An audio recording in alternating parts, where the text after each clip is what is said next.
Does the gentlewoman from California seek recognition?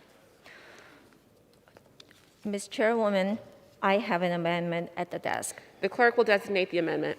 Amendment number 239, printed in Part D of House Report number 117-241, offered by Mrs. Steele of California.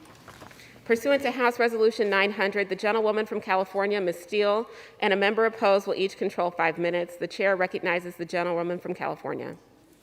Thank you, Ms. Chairwoman. I yield myself 2 minutes. China has avoided accountability for their unfair trade practices, gross human rights violations, and environmental abuse for too long.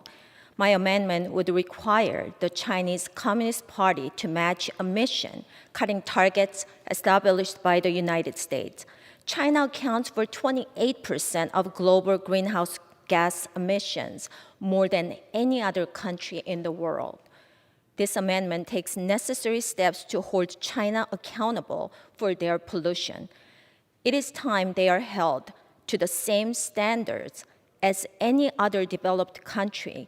They shouldn't get a free pass. We cannot allow China to walk all over us.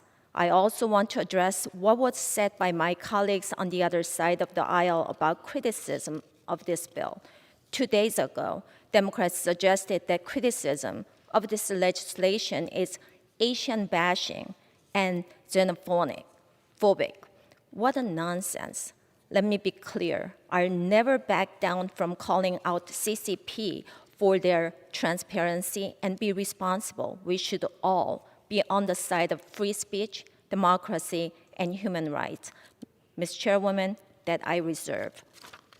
The gentlelady from California reserves. For what purpose does the gentleman from Texas